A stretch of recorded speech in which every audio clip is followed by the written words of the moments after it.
You killed a man during a robbery that went wrong. After escaping prison 3 times, you were finally sent to one of the world's most secure and toughest prisons, ADX Florence, the Alcatraz of the Rockies. The transfer starts in a cold room with half a dozen guards. They strip you of your identity and hand you bus clothes, khaki pants with an elastic waist and a white shirt. Then they wrap a belly chain around your waist and lock your wrists inside a device called the black box. It clamps over the handcuffs so tightly that you can't move your wrists at all or adjust the cuffs. It's extremely painful. Your ankles are shackled together too, leaving you completely restrained. You shuffle down the hall past staring inmates and wait. You're headed to Colorado. The flight is 2.5 hours of silence and cramped limbs. When the plane touches down, marshals start calling names. You stand up and awkwardly squeeze past the other inmates. You shuffle to the door and carefully walk down the plane's steps, chained at the wrists and ankles. It's uncomfortable and slow. Outside, buses from different federal prisons in Colorado are waiting to pick up new arrivals and transfer others out. A bus takes you to a massive garage at the back of the facility. The doors hiss shut behind you. A guard walks on and says, completely flat, "Well, head on out, guys. No rush." Welcome to the home of America's most notorious inmates. This place has held terrorists, cult leaders, and revolutionaries. Men like Ted Kaczynski, El Chapo, and Ramzi Youssef. It was built for them. Now, it's yours. First, the medical staff moves in. They check your blood pressure and heart rate. A psych asks if you feel like hurting yourself. Then the unit manager makes you sign for the TV in your cell. Break 4 in a year, and you lose the privilege for good. Then comes SIS, the prison's version of the FBI. Intake is a nightmare. They take you to a small cell to change clothes. You have to show them under your arms, inside your mouth, under your genitals, and the bottoms of your feet. Then comes the full squat and cough routine. After that, they run you through an X-ray machine.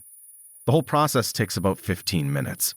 2 guards grab your arms. One has a baton out, the other grips your shoulder. They lead you into a long, sloping, black and white checkered hallway. You realize then the entire prison is built underground. If you tried to drill through the wall, you just find dirt. Every person who steps foot here faces the same reality. There is no getting out. The cell doors shut electronically. You step back toward the door, and the guards remove your handcuffs through the food slot. Then they step away and close the outer steel door. You're alone.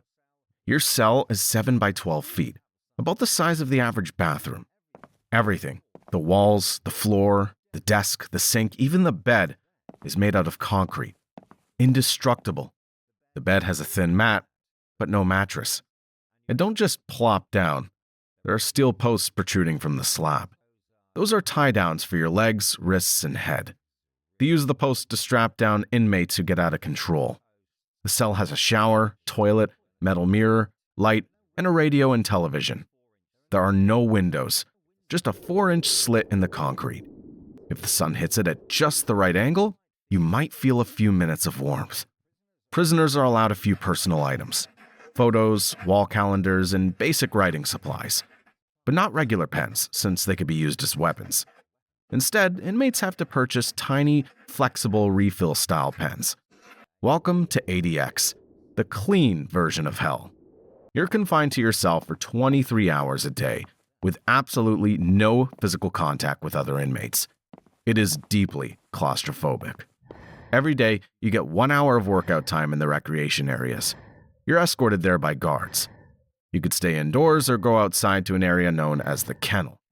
The latter resembles an empty swimming pool, a room about the size of 3 of your cells with 5-meter-high walls topped with steel mesh. Inside, there's a pull-up bar, a dip bar, and a concrete bench. That's it. There are no conversations.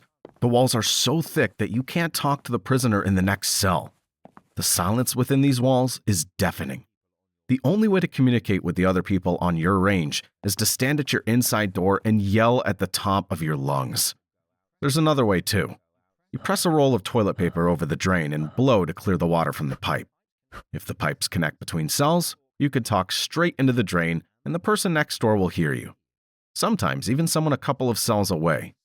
You struggle with the isolation and the lack of communication. It is a nightmare. You're sitting in your very own personalized coffin, watching yourself rot away, day by day, minute by minute, wondering which part of yourself is first to decay. It feels like dying every single day. You're allowed just one 15-minute phone call per month, and only to an approved list of people. A guard brings a telephone to your door, makes the connection, and then leaves you to talk in private. Though the call is strictly monitored and can be cut off at any moment if you say something they don't like. Letters aren't much better.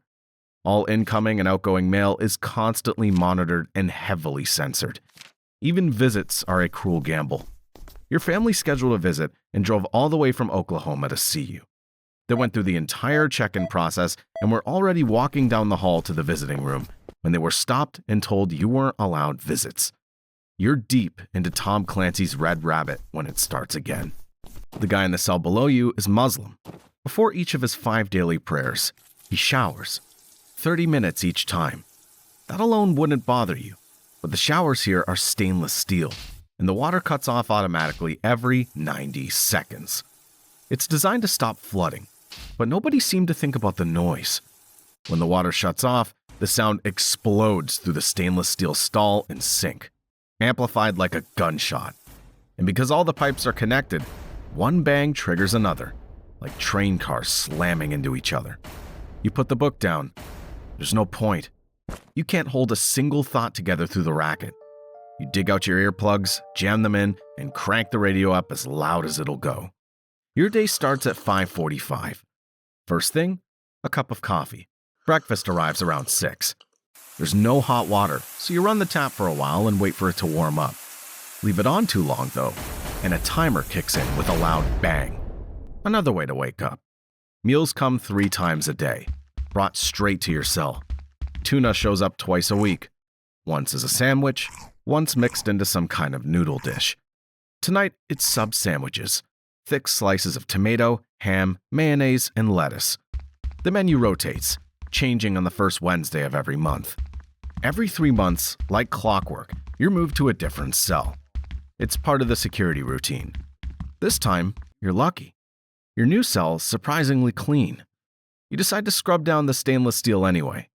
The shower's the hardest to get just right. No streaks, no stains, no buildups. You wipe it down after every use, but it still marks up fast. Once a week, you have to go at it with scouring powder and a green scrub pad to keep it under control. The last cell you were in was a complete mess. You spent 3 days scrubbing the previous man's life off the walls. Now, as you sit on your concrete slab, you realize the rotation doesn't just keep you from planning an escape. It's to remind you that in ADX, you don't even own the air you breathe. You're just a ghost passing through a series of concrete boxes, waiting for the day they finally carry you out in a different kind of box. Welcome home. You're not going anywhere.